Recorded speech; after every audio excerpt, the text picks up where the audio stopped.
cycle of keep going back to testing out theories and logic with this deck, right? Because like I keep going back to this, to the righty, I keep going back to Jester, the Boost Warrior. Like for those of you that have been keeping up with the deck builds, you guys know that I keep reverting to those particular cards because what they offer for the deck is it's quite nice.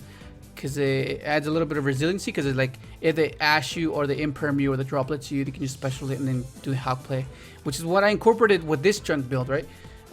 Many times I've always argued that they do not belong together because you gotta do one or the other. But I guess in this sense, it just adds consistency for the deck. Because like there's times where you just don't have the levels to add up to a particular synchro, and then when you can just easily just make a Halq because it's just a tuner and a non-tuner or just two tuners, which is huge. It's kind of hard to ignore that, right? And which is why I was testing out the righty. So because there's gonna be times where you just don't know which one to do because you, this is a perfect example. Like if you open up this and this, like which one do you go for? The summon this or summon this because you have access to this. This is basically 3 normal summons, which is kind of like the issue. But like this is, I guess the approach I've been doing is just utilizing the righty first, and then you having this some sort of establishment and serve as to some extent of interaction to hold off your opponent, and then you follow it up with the junk to like seal the deal type of thing to kind of exhaust your opponent's resources or the interactions they might have had to use on your Halq sequence. And this is the perfect example of what I mean. Like this is resolved, and then I could have a junk follow up, like, and then you have like interactions like Ash, Crow, Bell to stop them, to basically reinforce the Halq sequence, right? And it's just insane. It's Ash. I kept this for like in case he had some sort of like a prison or something. It's just so cool. Look at this. This guy's amazing. So it's I don't know what it is. Like it's frustrating and fun at the same time as I always express, because it's the process of building it. It's like, oh my god, like so much effort to like get this right, because like you keep going. The deck is very fickle. Like you'll root for a particular card because it did good that one game. But then you do other games. Oh, this card's just bad because it just didn't pull through.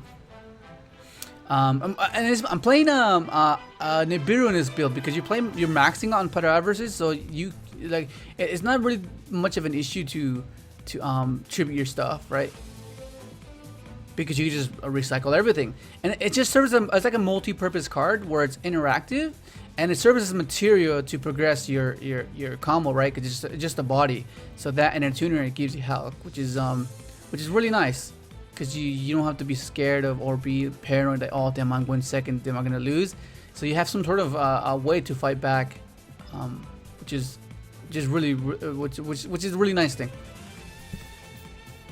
And then playing a Thunder Drag. I feel pretty safe because I'm in Nibiru range and he's just not dropping it, so I was like, okay, well I can just do whatever I want. And rarely have I ever lost when this has resolved. Like all these cards I've drawn, it's hard to lose this because you can have so many hand traps. You can have most likely any setup you want. He kaijus my Herald. I'm like, okay, look at that, it's insane. Oh, this game is crazy. It's not really a meta matchup, but it's just really funny. Cause look, this is exactly what I mean. Just do the Halq play first, and then have the junk as a follow up. I don't know why he did it. He did it right now because I can still do something, but nonetheless, I just passed anyway because I was like, because he can just run over my Herald or the Dragster. I'd rather just keep stuff on the field so I can utilize some of these resources to synchro with the following turn. Or just have them serve as a block in case of an OTK, which is this was the case where I almost lost. Which is, look at this, look at he's gonna have an insane board, but then I had Dark Wheeler, so no matter what he had, I would have still have cracked his board because junk and Doppel is just what it can do for you is just amazing. So Dark Wheeler's field junk summon converter, and I'm like, okay, this is amazing.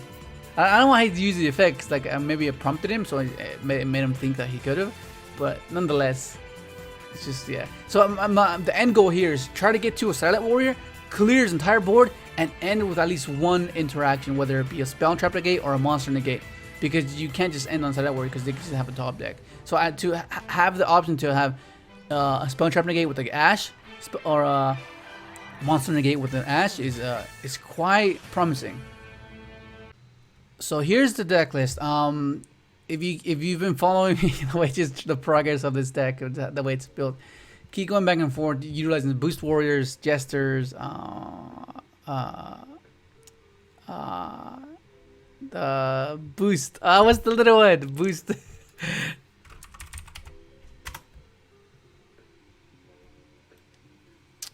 Turbo booster. You know that I've been utilizing these guys just to be a bit more aggressive and have some sort of I guess resiliency to be able to make the Hulk. Because there's times where you get ashed or you get impermanence or you get droplets on this guy, and you're like, okay, that's fine. I can just special this from hand or the boost warrior or the jester, and then just continue from there. And at least have some sort of establishment to not just let your opponent do whatever he wants. So I think I might just add them, just make it a 40. Like, except I'd be adding jester because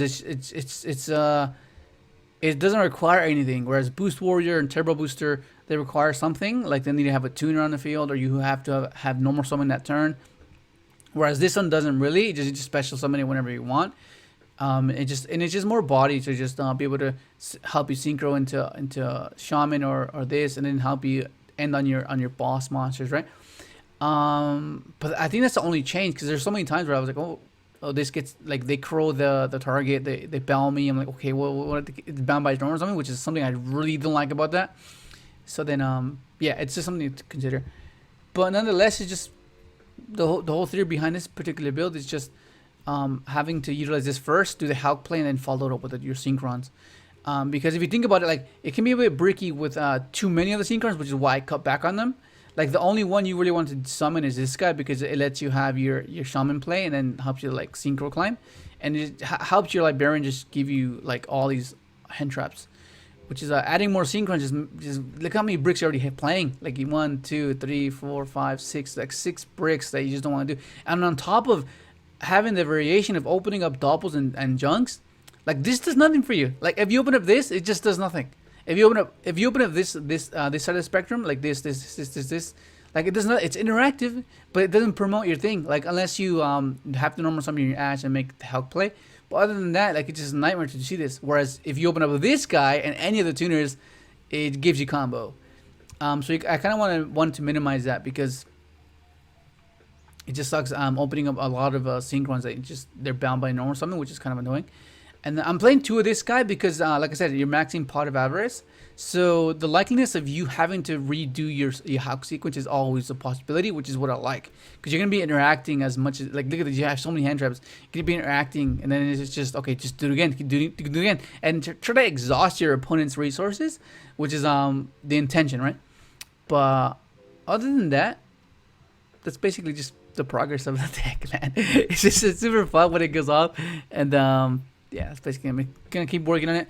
I'm trying other builds, just trying other projects of other like synchro decks that is not really junk synchron or synchron, and for the matter, it's just other high sequence decks, because that's basically really exciting to play with, right? Because it allows you to be clever.